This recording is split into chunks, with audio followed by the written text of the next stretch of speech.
live and work in India, in Auroville, which is in South India, and it's an international community near Pondicherry.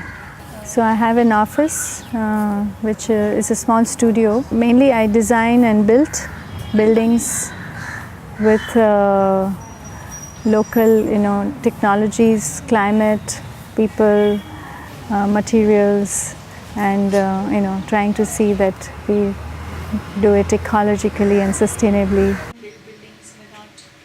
I don't think there is one way of building. It's everybody who comes to Auroville, we have 40 architects approximately from 2,500 people. So each one builds according to what they find is correct for them. But definitely everybody is trying to, see that they can experiment, they can do better than what they're doing. They try out new ideas. So Auroville is, like I said, it's a laboratory for everything in life. So also in construction and architecture. So there's no one way of building in Auroville, and everything is possible. And you will have all kinds of, as you have seen a little bit in the last 2 days.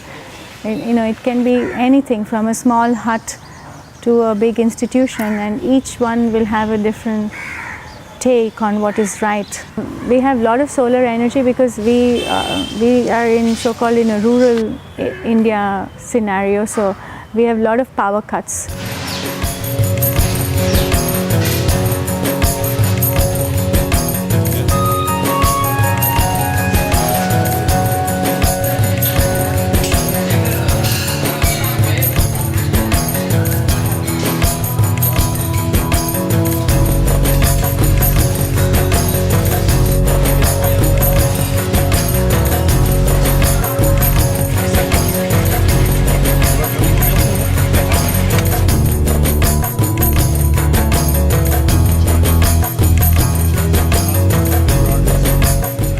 My name is Ashok Panda. I am Indian, and I work for an institution called the Indian National Trust for Art and Cultural Heritage.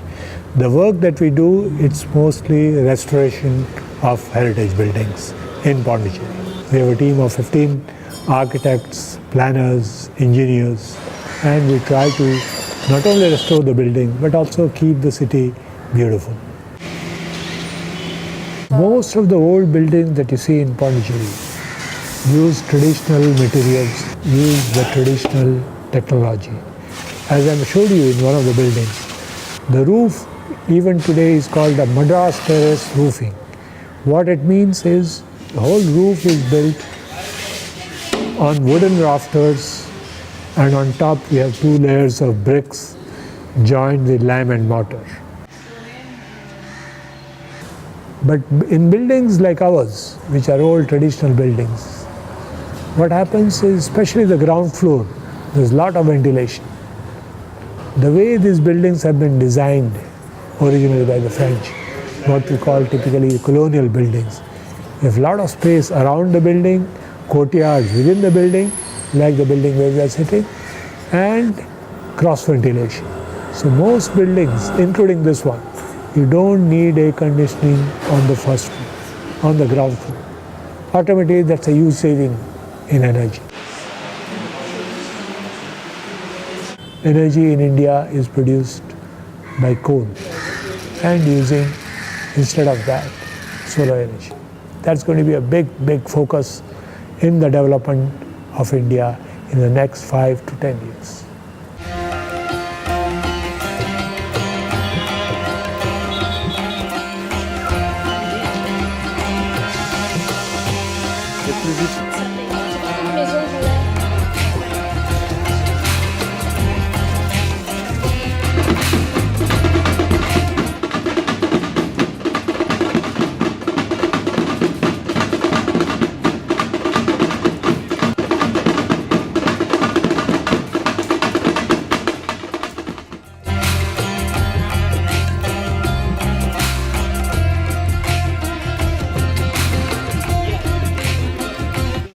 Hello, I'm Satish.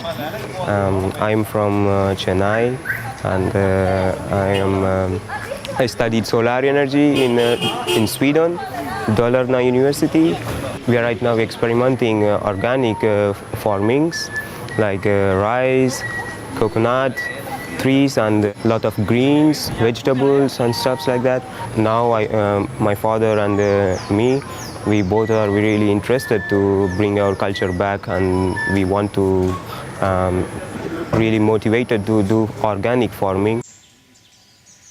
I'm a solar engineer, and I strongly believe that green energy is a future, and particularly in my region we have 300 days of sunlight, and we also get subsidies from the government, so we installed a 5 kilowatt as a temporary basis, and we will install more in the future. Right now the 5 kilowatt is only for pumping the water.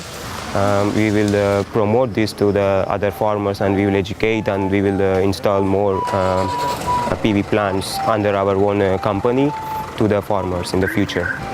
In the future, we are looking at when we are installing more, we will try to feed it back to the grid, or we will use it as an off-grid for a housing which is nearby our farm.